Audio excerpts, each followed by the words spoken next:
Bonjour, on a l'énorme plaisir d'avoir avec nous le professeur Atul Pathak qui va nous parler des difficultés de la mise en place d'un système de télésurveillance de l'insuffisance cardiaque. Bonjour professeur Pathak. Bonjour Alexandro. Alors, difficulté, je dirais plutôt challenge. Il y en a trois en fait. Il y a premièrement sélectionner une solution qui soit pratique pour le patient et pour le professionnel de santé.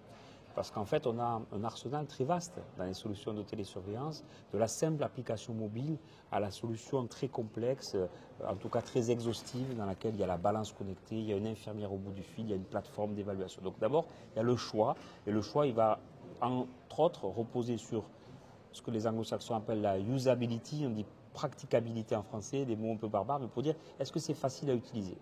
Deuxièmement, les données d'évidence clinique. Est-ce qu'il y a eu des essais, des études observationnelles, des registres qui montrent l'intérêt de cette stratégie? Et troisièmement, de plus en plus des évidences médico-économiques, puisque maintenant que la télésurveillance est passée dans le droit commun depuis le 1er janvier 2023, il faut l'utiliser. Alors en pratique, comment on va l'utiliser?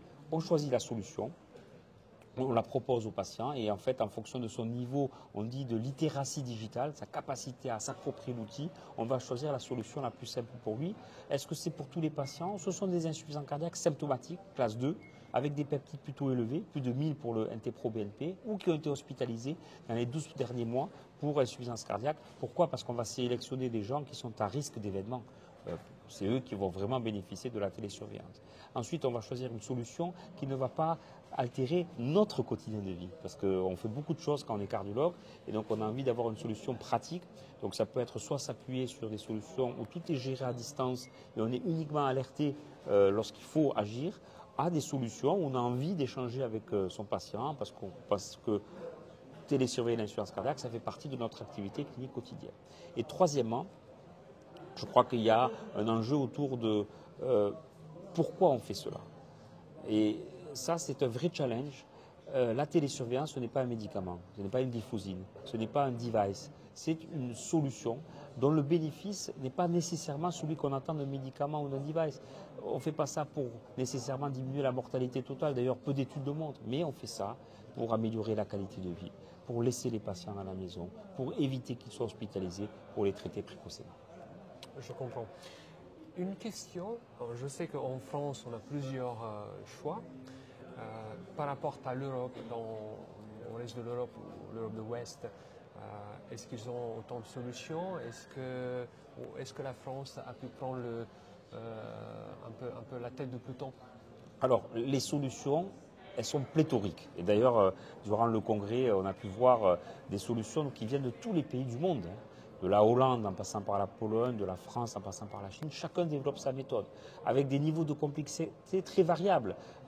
Aux États-Unis, des casques de réalité virtuelle pour surveiller des gens qui ont été opérés de chirurgie cardiaque. Ici, des systèmes de photographie pour évaluer le type de lésion à type d'œdème des membres inférieurs. Là, en Israël, des outils pour analyser la voix et dépister lorsqu'il y a un œdème des cordes vocales si les patients sont en train de développer une insuffisance cardiaque. Donc, il y a plein de solutions technologiques, mais je reviens à ce qu'on disait tout à l'heure, c'est qu'il faut que ce soit surtout la bonne solution pour notre patient.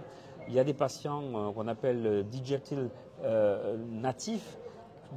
Nous, on utilise l'iPhone, l'iPad.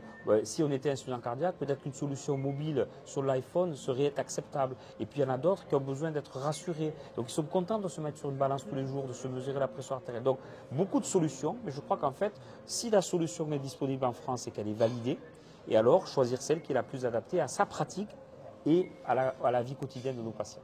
Je comprends, donc une solution simple et adaptée, c'est ça ce qu'il faut. On vous remercie. Merci.